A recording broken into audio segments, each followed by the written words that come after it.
Hello students, welcome to my channel easy learning accounts. और आज हम प्रैक्टिस करेंगे हमारे MCQs for the CUET examination, जो कि आज हमारा सेकेंड चैप्टर का टर्न है। हमने फर्स्ट चैप्टर बिजनेस स्टडीज का कल वाइंड अप कर लिया था और उसमें हमने सबसे पहले एक जल्दी से ब्रीफ समअप किया था कंप्लीट चैप्टर का, एक वन शॉट फटाफट से रिवीजन किया था और फिर हमने प्रीवियस CUT के क्वेश्चंस MCQ बेस्ड किस टाइप से आते हैं उसका डिस्कस किया था। यही सेम कॉन्सेप्ट हम आज फॉलो करेंगे हमारे सेकेंड चैप्टर के साथ, प्रिंसिपल्स ऑफ मैनेजमेंट।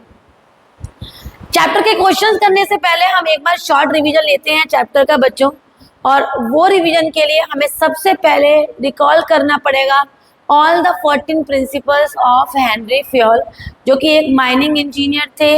1848 में बॉर्न हुए थे टर्की में और 30 ईयर्स स्टील कोल माइन में उन्होंने काम किया था।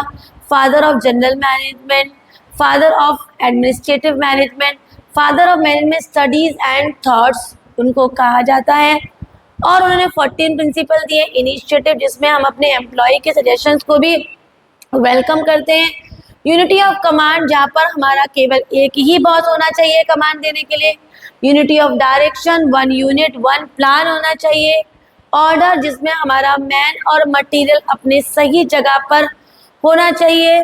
Subordination of individual interest, general interest, हमेशा हमें केवल ऑर्गेनाइजेशन के इंटरेस्ट के बारे में सोचना चाहिए, केवल अपने इंटरेस्ट को थोड़ा सा इग्नोर करना चाहिए, पूरे ऑर्गेनाइजेशन के बेनिफिट के लिए बारे में सोचना चाहिए। स्केलर चेन, ये एक चेन ऑफ अथॉरिटी है from highest to lowest level, जहाँ पर हम अपनी बात को पहुँचाते हैं फ्रॉम हाईएस्ट अथॉरिटी और फिर वो लोएस्ट अथॉरिटी तक पहुँचाता है। उसके अंदर गैंग प्लैंक भी हमने पढ़ा, अगर मैसेज अर्जेंट है तो। इसके अलावा में एस्पिरिट डी कॉज, जिसमें team spirit, I replace by we, और हार्मनी मतलब यूनिटी, मतलब एस्पिरिट डी कॉज मतलब यूनिटी इज स्ट्रेंथ की बात की गई है। अथॉरिटी एंड रेस्पॉन्सिबिलिटी, जिसमें बोला है फिर हमारे टेलर ने कि अथॉरिटी और रेस्पॉन्सिबिलिटी बराबर की होनी चाहिए, बैलेंस होनी चाहिए। एक्सेसिव अथॉरिटी और एक्सेसिव रेस्पॉन्सिबिलिटी नहीं होनी चाहिए। सेंट्रलाइजेशन एंड डिसेंट्रलाइजेशन में ऑर्गेनाइजेशन में कुछ फीचर सेंट्रलाइज्ड और कुछ फीचर डिसेंट्रलाइजेशन के होने चाहिए, तभी हमारा ऑर्गेनाइजेशन अच्छा रन करेगा। इस 9 प्रिंसिपल्स के अलावा हमारे और भी प्रिंसिपल्स रह गए, 5 प्रिंसिपल्स रह गए। उसमें एक है डिवीजन ऑफ वर्क, जिसमें हमारे हेनरी फ्योल कहते हैं कि काम को नॉलेज और एबिलिटी के अकॉर्डिंग डिस्ट्रीब्यूट करना चाहिए। और उसके अलावा में हमारे पास है डिवीजन ऑफ डिसिप्लिन, जिसमें उसने proper code of conduct, proper rules and regulations में काम करने की बात की है। तो ये हो गया हमारा डिसिप्लिन। और इनके अलावा है हमारा 10 11 हो गए। उसके अलावा हमें दे रखा है इनिशिएटिव हो गया, स्केलर चेन हो गया, एस्पिरिट डी कॉर्प्स हो गया, सबऑर्डिनेशन ऑफ एक हो गया, बेटा रह गया रेम्यूनरेशन, जिसमें प्रॉपर सैलरी मिलनी चाहिए, बेस मतलब जितना वो वर्क कर रहा है उस हिसाब से फेयर पेमेंट मिलना चाहिए हमारे एम्प्लॉय को। और इक्विटी, जहाँ पर उन्होंने इक्वालिटी की बात की है। एक लास्ट बचा स्टेबिलिटी ऑफ टेन्योर या फिर स्टेबिलिटी ऑफ पर्सनल, जहाँ पर एम्प्लॉय अगर काम कर रहा है तो उसे स्टेबिलिटी से काम करते देना चाहिए, जल्दी जल्दी फ्रीक्वेंटली उसको एक जगह से दूसरी जगह ट्रांसफर नहीं होने देना चाहिए। इन 14 प्रिंसिपल्स के अलावा हमारे 4 प्रिंसिपल्स FW टेलर ने दिए, जो कि 56 में बॉर्न हुए थे, US में बॉर्न हुए थे और फादर ऑफ साइंटिफिक मैनेजमेंट उनको कहा जाता है, और वो एक मैकेनिकल इंजीनियर थे। और 4 प्रिंसिपल्स और 4 टेक्निक दी। पहला principle science not the rule of thumb, जिसमें हिट और मेथड से काम न करके हम प्रॉपर चैनल सिस्टमेटाइज तरीके से काम करते हैं, तो वहाँ इसकी बात की गई है। दूसरे नंबर पे अगर हम बात करें तो उन्होंने हार्मनी नॉट डिस्कार्ड, एकता को न तोड़ने की बात की है between the employer and employ. इसके अंदर मेंटल रिवोल्यूशन का जिक्र किया है, जहाँ पर हमें हमेशा एम्प्लॉयर को एम्प्लॉय को समझना चाहिए और एम्प्लॉय को एम्प्लॉयर को, और इस चेंज इन एटीट्यूड को हम कहते हैं मेंटल रिवोल्यूशन। उसके बाद cooperation not individualism, harmony not discard का एक्सटेंशन है। और लास्ट में था हमारा डिफरेंशियल नहीं development of employ to greatest efficiency and prosperity, जहाँ पर उन्होंने कहा है कि बीच बीच में ट्रेनिंग देनी चाहिए ताकि एनवायरनमेंट प्रॉस्परस हो और काम अच्छी टेक्निक में बढ़िया और एफिशिएंटली और इफेक्टिवली रन करे। 4 टेक्निक में उन्होंने फंक्शनल फोरमैनशिप जहाँ पर 8 फोरमैन की बात की है, जो कि gang boss, repair boss, speed boss, time and cost boss, disciplinarian, inspector, route clerk, इन सब की बात की गई है। और वर्क स्टडी में time study, motion study, fatigue study और method study, best way of doing the work, time study within what time work should be done. और जो हमारा तीसरा है जिसको हम बोलते हैं मोशन स्टडी, उसमें हमारे प्रोडक्टिव और अनप्रोडक्टिव में एक प्रोडक्टिव मोशंस को लेकर अनप्रोडक्टिव मोशंस को इग्नोर करने की बात की गई है। और एक स्टैंडर्ड टाइम में टाइम स्टडी, रेस्ट लेवल में फटीग स्टडी की बात है। और इसके अलावा में डिफरेंशियल पीस वेस्ट सिस्टम, जहाँ पर हमारा टेलर कहता है उसको वैसे ही तनख्वाह दो जो जैसा काम करे। और लास्ट है simplification and standardisation of work, जहाँ पर टेलर कहता है कि काम को सिंप्लीफाइड करो और अच्छी टेक्निक और ना ज़्यादा ग्रेडिंग से करके काम को एक सिंपल तरीके से करो। तो इसे कहते हैं simplification and standardisation of work. Taylor के प्रिंसिपल्स और टेक्निक के बाद, एंडीफ्योर के प्रिंसिपल्स के बाद, इस चैप्टर में बस कॉम्प्लीमेंटेड टू ईच अदर के बारे में बताया है कि कहाँ पर दोनों ने सेम बातें की है। डिसिप्लिन में दोनों ने बात की, हार्मनी की बात की, कोऑपरेशन की बात की, ठीक है। तो ये सारी कॉम्प्लीमेंट्री टू ईच अदर है। और कुछ डिफरेंसेस हैं, जैसे एक फादर ऑफ साइंटिफिक मैनेजमेंट है, एक general management. Pure science principle हमेशा रिजिड होते हैं और जो हमारे प्रिंसिपल्स ऑफ मैनेजमेंट है वो बहुत ही ज़्यादा डायनेमिक है। प्योर साइंस प्रिंसिपल को हम चेंज नहीं कर सकते सिचुएशन के अकॉर्डिंग, लेकिन प्रिंसिपल्स ऑफ मैनेजमेंट को हम चेंज कर सकते हैं। और इसके अलावा में अगर हम और भी बात करें तो इन्होंने हमें मैनेजमेंट की जो टेक्निक्स हैं, वो मेथड है जिन्हें हम फॉलो करते हैं। प्रिंसिपल्स ऑफ मैनेजमेंट वो जनरल गाइडलाइंस है जिनको हम अपने ऑर्गेनाइजेशन में फॉलो करते हैं। तो general guideline, contingent, cause and effective, mainly behaviour, है ना बेटा, all pervasive, dynamic in nature, ये सारे फीचर्स हैं प्रिंसिपल्स ऑफ मैनेजमेंट के। इंपॉर्टेंस बिल्कुल सेम है जैसे हमने चैप्टर 1 में पढ़े थे मैनेजमेंट में। Optimum utilisation of resources, helps in development of society and growth and expansion, efficient and effective administration, ये सारी चीज़ें इंपॉर्टेंस है प्रिंसिपल्स ऑफ मैनेजमेंट। तो ये हमारा कंप्लीट चैप्टर है। अब चैप्टर तो हो गया, तो चलो करते हैं इसके previous year CUT questions, MCQ based practice questions, ताकि आपको समझ में आए कि जो चैप्टर की हमने ब्रीफिंग की है क्या उसके क्वेश्चंस हम कर पा रहे हैं या नहीं। अगर बच्चों आपको लग रहा है कि मुझे एक बार फिर से पूरे चैप्टर को डिटेल में पढ़ना चाहिए क्योंकि हमारा CUT का पेपर पूरा NCERT बेस्ड होगा, तो आप मेरे चैनल पे जाइए, टाइप करिए गूगल पे इजी लर्निंग, तो यूट्यूब पे इजी लर्निंग अकाउंट्स, और फिर आप मेरे चैनल को पाएंगे, उसको ओपन करिए, वीडियोस में जाइए और आपको मेरे 1 शॉट्स मिलेंगे जिसमें second chapter principles of management का 1 शॉट देखिए, पूरा NCERT रिवीजन करिए और फिर फटाफट से दोबारा से आप आज का वीडियो देखिए जिसमें मैं प्रीवियस ईयर क्वेश्चंस करा रही हूँ CUT के, और साथ में इसके प्रैक्टिस क्वेश्चंस भी हैं, उसके साथ ही पूरा ही कंप्लीट PDF है। तो शुरू करते हैं हमारे MCQ based question according to CUT exam, और ये कुछ इस तरह से हैं। तो पहला क्वेश्चन जो हमारा है, which of the following statement is true with reference to principles of management. Principles of management के रेफरेंस के थ्रू कौन सा स्टेटमेंट इसमें सही है। The principle of management have evolved, the principle of management are yet to be evolved, the principle of management are in the continuous process of evolution, none of the above। तो principle of management has evolve, ये बिल्कुल भी सही statement नहीं है। The principles of management are yet to be evolve, ये भी गलत। Principle of management are in the continuous process of evolution, क्योंकि ये ना आज इवेल्यूएट हुआ है ना पहले, ये अभी भी कंटिन्यूसली इवोल्यूशन इसका हो रहा है। तो प्रिंसिपल्स ऑफ मैनेजमेंट आर इन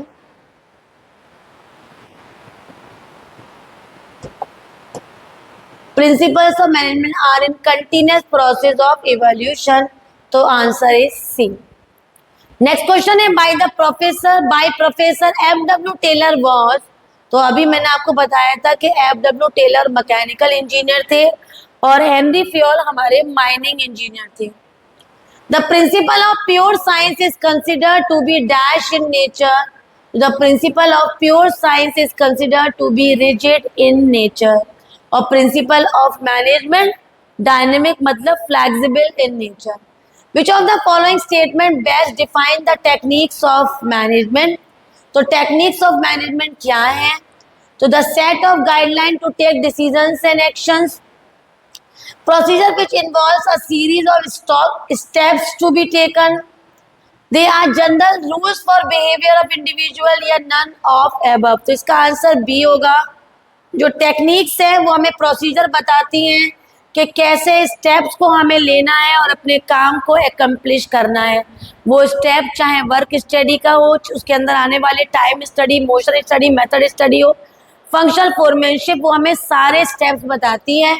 तो इसका आंसर होगा बी। तो इसका आंसर होगा बी।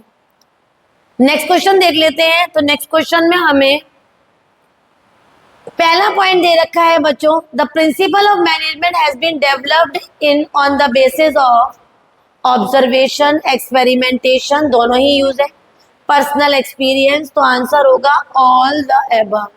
तो जो हमारे प्रिंसिपल्स ऑफ मैनेजमेंट है वो किस बेस से हम डेवलप किए गए हैं? ऑब्जर्वेशन के बेस से भी, एक्सपेरिमेंटेशन के बेस से भी, personal experience of manager, answer होगा all the above. Which of the following statement is true with the reference to principles of management? इस रेफरेंस से कौन सा स्टेटमेंट बिल्कुल सही है? तो the principles of management are guidelines, बिल्कुल सही है। Principle identify cause and effect relation, ये भी एक फीचर है। Principle have the manager to take decision while performing various management function, बिल्कुल सही बात है। तो आंसर होगा ऑल द एबव। तो आंसर होगा all the above. The principle of management are intended to be applied to all the type and size of organization. This statement refers to the principle of management. तो इसका answer होगा universal applicability, जहाँ पर line ही ये बोली है कि हर type के और हर साइज के ऑर्गेनाइजेशन के लिए ये एप्लीकेबल है।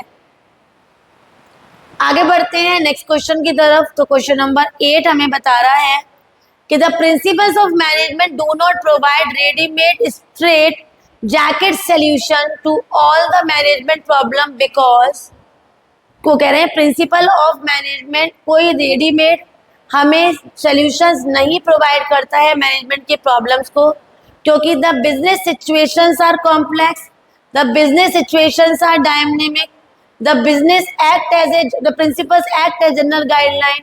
तो इसका आंसर होगा ऑल द एबव। तो इसका आंसर होगा all the above. Principles of management can be modified by the manager when the situation demands. तो अकॉर्डिंग टू द सिचुएशन जब हम इसे बदल सकते हैं, तो कौन से प्रिंसिपल के फीचर की बात हो रही है यहाँ पर? फ्लेक्सिबल। तो कौन से फीचर की बात हो रही है? फ्लेक्सिबल। बेटा अकॉर्डिंग टू सिचुएशन बदलना, तो वहाँ पर फ्लेक्सिबिलिटी की ही बात होती है, वहाँ पर फ्लेक्सिबिलिटी की ही बात होती है। The principle of management enhance the understanding of relationship between human and material resources for the achievement of organisational goal. वो कह रहे हैं कि जो प्रिंसिपल्स ऑफ मैनेजमेंट है वो एनहेंस करता है हमारे relationship between human and material resources for the achievement of organisational goal.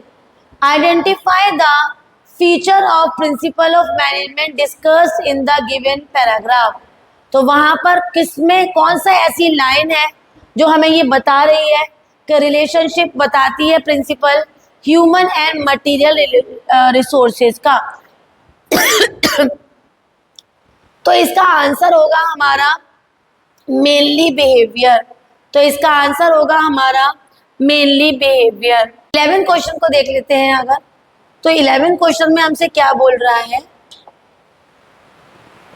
The application of the principle of management has to be changed as per the requirement of the prevailing situation at the particular point of time. Which feature of management is discussed in the given statement? तो जब वो कह रहे हैं कि requirement के according होना है, तो रिक्वायरमेंट के अकॉर्डिंग मतलब कंटिजेंसी की बात हो रही है, तो कंटिजेंट इज द आंसर, तो कंटिजेंट इसका आंसर होगा। ठीक है बेटा, तो कंटिजेंट इसका आंसर होगा। आगे बढ़ते हैं 12th क्वेश्चन की तरफ। Principles of management emphasis on logical and rational decision making rather on the basis of the bias and prejudice. The given statement highlights that the knowledge of principle leads to provide manager with useful insight into reality। और next है हमारा scientific decision. तीसरा point दे रखा है बच्चों हमें meeting changing environmental requirement, या फिर नेक्स्ट है हमारा ऑल द एबव। तो जहाँ पर हम कोई हिट एंड मिस मेथड का यूज नहीं कर रहे हैं, कोई बाइसनेस का यूज नहीं कर रहे हैं, तो यहाँ पर हमारा आंसर होगा साइंटिफिक डिसीजन। तो यहाँ पर हमारा आंसर होगा साइंटिफिक डिसीजन। अगले क्वेश्चन की तरफ चलते हैं, क्वेश्चन नंबर 13। तो rule of thumb refers to, rule of thumb हमें बताता है use of personal judgement, adopting of hit and trial approach to resolve the problem, both the above या नन ऑफ दीज। तो यहाँ पर हिट एंड ट्रायल की भी बात हो रही है, यहाँ पर पर्सनल जजमेंट की भी बात हो रही है, तो आंसर होगा हमारा both the above, both the above. जहाँ पर हिट एंड मिस मेथड पर भी फोकस करती है, ये पर्सनल जजमेंट को भी हैंडल करने की बात करते हैं। तो वो कहते हैं कि भाई रूल ऑफ थंब को यूज मत करो, science not the rule of thumb. तो यहाँ पर दोनों की बात हो रही है, तो आंसर होगा सी। According to the Taylor, even a small production activity like loading figures of iron into box can be scientifically planned and managed. This can result in tremendous saving of human energy as well as wastage of time and material. Identify the related principle of scientific management. तो scientific के कौन से principle की यहाँ पर बात हो रही है? तो पहला है harmony not discard, science not the rule of thumb, development of each and efficiency and prosperity, none of this. तो कोई भी हमें इस तरह से काम करे कि कोई भी साइंटिफिकली प्लान्ड और मैनेज हो, तो यहाँ पर हमारा आंसर हो जाएगा B, science not the rule of thumb, science not the rule of thumb. आगे बढ़ जाते हैं नेक्स्ट क्वेश्चन की तरफ। According to the principle of scientific management, scientific management is a foundation of firm conviction and the true interest of management and workers are one and the same. The prosperity of the employer cannot exist for the long time unless it is accompanied by prosperity for the employee and vice versa, and vice versa। तो इन्होंने हमें scientific management के बारे में information दी है, और ये कह रहे हैं कि यहाँ पर जो हमारे फीचर्स है साइंटिफिक मैनेजमेंट के, उनमें से किसकी बात हो रही है? Science not the rule of thumb की, कोऑपरेशन नॉट इंडिविजुअलिज्म की, या फिर हार्मनी नॉट डिस्कार्ड की। तो बच्चों जब भी हम कहें कि हमें मिलके काम करना है, कोई भी काम मतलब अलग अलग नहीं करना, हमें accompanied by prosperity of employer, जो भी काम करें एम्प्लॉयर को एम्प्लॉयर की खुशी और एम्प्लॉय को एम्प्लॉयर की खुशी, या एम्प्लॉयर को एम्प्लॉय की, एम्प्लॉय को एम्प्लॉयर की, ये खुशी भी देख के चलनी है। तो आंसर होगा हमारा harmony not discard, harmony not discard. According to the principle of scientific management, the employ should be rewarded for their suggestion which result in substantial reduction in the cost. तो अगर हम कहें कि बीच बीच में हमें अपने एम्प्लॉय को रिवार्ड देना चाहिए जिससे हमारा कॉस्ट रिड्यूस होगा, तो बच्चों जब यहाँ रिवार्ड वगैरह की बात आएगी तो आंसर होगा कॉपरेशन नॉट इंडिविजुअलिज्म। तो आंसर होगा कॉपरेशन नॉट इंडिविजुअलिज्म। ठीक है, आगे बढ़ते हैं हमारे नेक्स्ट क्वेश्चन की तरफ। तो नेक्स्ट क्वेश्चन है हमारा, according to the Taylor each specialist is to be assigned work according to his or her quality. Employee possesses technical mastery. Mastery should be involved in planning work where as those with energy and good health may be assigned execution work. Name the related principle of scientific management. तो यहाँ पर हमसे principal की बात हो रही है, जहाँ पर वो ये कह रहा है कि हमें हर एक एम्प्लॉय को टेक्निकल मास्टरी देनी चाहिए ताकि वो और एनर्जी और अच्छी हेल्थ के साथ काम को एग्जीक्यूट करे. तो यहाँ पर होगा development of employ to development of each and every person to his greatest efficiency and prosperity. अगर बीच बीच में आप उनकी टेक्निकल मास्टरी को प्रोसेस करोगे तो वो और अच्छा काम करेंगे और एफिशिएंसी और से काम करेंगे. तो इसका सी आंसर होगा. तो इसका सी आंसर होगा. क्या इसका सी आंसर होगा? Considering the fact it is difficult to find one single person needed qualities Taylor suggest appointed of specialist this technique of scientific management identify the technique. तो जिसमें specialist की बात हो रही है, फोरमैन की बात हो रही है, तो आंसर हो जाएगा फंक्शनल फोरमैनशिप. तो इस क्वेश्चन को देख लेते हैं. The concept of work study technique. तो वर्क स्टडी में बेटा टाइम भी आता है, फटीग भी आता है, मोशन भी आता है. तो आंसर होगा इसका डी. तो आंसर होगा इसका D. The objective of this technique of scientific management is to reduce a given line or a product to fixed type, sizes and characteristics. Name the technique. तो जहाँ पर साइंटिफिक तरीके से काम को बनाना ताकि बहुत ज़्यादा ग्रेडिंग वगैरह ना हो, साइजेस वगैरह ना हो, कैरेक्टरिस्टिक्स वगैरह ना हो, तो आंसर होगा standardization and simplification of work. आगे बढ़ते हैं. The technique of scientific management helps in development of concept assembling line which is widely used to automobile company these days as well. Automobile company these days as well. तो यहाँ पर उन्होंने हमें एक method की बात की है कि उन्होंने बताया कि एक ऐसा कॉन्सेप्ट है assembly line which is used, जो यूज़ किया जाता है आजकल ऑटोमोबाइल कंपनी में. तो यहाँ पर हमारा बात हो रही है मेथड स्टडी की. तो आंसर होगा मेथड स्टडी. 22 क्वेश्चन को देख लेते हैं. Which of the following is an objective of time study?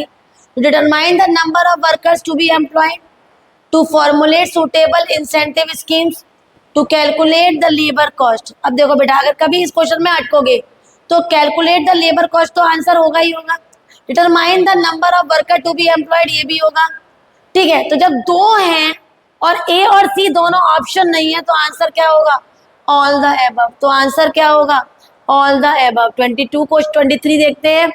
The technique of scientific management aim to determine the amount and frequency of rest interval. तो amount and frequency of rest interval की बात मैंने आपको fatigue study में बताई थी. इनमें से कोई भी ऑप्शन फटीग स्टडी का नहीं है. तो आंसर होगा D, none of the above. Answer होगा D, none of the above. अगले क्वेश्चन को देख लेते हैं. तो नेक्स्ट क्वेश्चन है according to the Henri Fayol if this principle. इस क्वेश्चन को देख लेते हैं. According to the Henri Fayol the principle of general management is violated. कौन से प्रिंसिपल जनरल मैनेजमेंट वायलेट हो रहा है? Authority is undermine, discipline is in jeopardy, order distributed and stability threaten. Identify the principle. Identify the principle. तो जब सब कुछ गलत हो रहा है, सब कुछ इनडिसिप्लिन्ड हो रहा है, तो आंसर कौन सा प्रिंसिपल यहाँ वायलेट हो रहा है? वायलेट मतलब यूज नहीं हो रहा है. तो आंसर होगा डिसिप्लिन. तो आंसर होगा डिसिप्लिन, क्योंकि इक्विटी में इक्वेलिटी की बात होगी, यूनिटी ऑफ कमांड में वन बॉस की बात होगी, और अथॉरिटी और रेस्पॉन्सिबिलिटी में दोनों बैलेंस होनी चाहिए, authority as well as responsibility. Though this principle of management Henry Fayol guide the manager to exhibit exemplary behavior and advise that they should not fall into temptation of misusing the power of personal benefits at the cost of general interest of the organization. तो यहाँ पर जो पूरा paragraph उन्हें बताया, अब उसके base से वो पूछ रहा है कि कौन सा प्रिंसिपल की यहाँ पर बात हो रही है. तो यहाँ पर जब ये हमारा हेनरी फ्योल ये गाइड कर रहा है कि हमें ये खत्म कर देना चाहिए to fall into temptation of misusing the power of personal benefit. तो misusing the power of personal benefit और हमें जनरल इंटरेस्ट की तरफ फोकस कर रहे हैं, तो यहाँ पर हमारा आंसर होगा subordination of individual interest to general interest, subordination of individual interest to general interest. Last question देख लेते हैं, which principle of general management advocates that employ turnover should be minimize and maintain organizational efficiency. हमेशा turnover को minimize करना चाहिए, जल्दी जल्दी frequently उनको ट्रांसफर नहीं करना चाहिए, स्टेबिलिटी से उनको काम करने देना चाहिए, इसे कहते हैं स्टेबिलिटी ऑफ पर्सनल या फिर टेन्योर। तो आंसर होगा स्टेबिलिटी ऑफ पर्सनल। तो this is the answer of the last question. इस तरह से आप हर एक क्वेश्चन का आंसर दे सकते हैं बच्चों, बशर्ते आपको पूरा चैप्टर अच्छे से तैयार हो, रिवाइज हो। अगर आपको चैप्टर पूरा रिवाइज करना है तो आपको बहुत आसान है, आपको सर्च करना है, यूट्यूब पे जाना है, इजीली इस तरह से यूट्यूब ओपन करेंगे, सर्च में लिखेंगे easy learning accounts,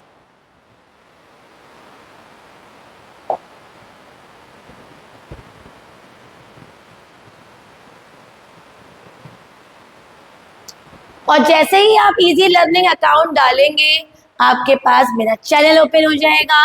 channel open होते ही वीडियोस में जाएंगे और वीडियोस को देखेंगे तो आपके पास वन शॉट्स आएंगे, जो मेरे कंप्लीट वीडियोस हैं उसके आपके पास वन शॉट्स आते जाएंगे। देखिए सारे चैप्टर के आपके सामने वीडियोस पड़े हैं। जैसे चैप्टर जो मैंने आज पढ़ाया है बेटा आपको, वो है प्रिंसिपल्स ऑफ मैनेजमेंट। आप उसे ओपन जैसे ही करेंगे आपके पास आएगा, सर्च करते ही आप पूरा का पूरा एनसीईआरटी रिवीजन कर सकते हैं। और रिवीजन करते ही क्या करना है, एमसीक्यू बेस्ड क्वेश्चंस, जो प्रैक्टिस क्वेश्चंस मैंने आज आपको कराए वो सारे के सारे आपको इजीली आ जाएंगे। वीडियो समझ में आई हो, अच्छे से क्लियर हुई हो, अगर कोई डाउट हो तो कमेंट करके पूछ लेना, क्लियर हुई हो तो लाइक करना, फ्रेंड्स में बहुत सारा शेयर करना, और चैनल को सब्सक्राइब नहीं किए हो तो प्लीज सब्सक्राइब करना। Bye bye.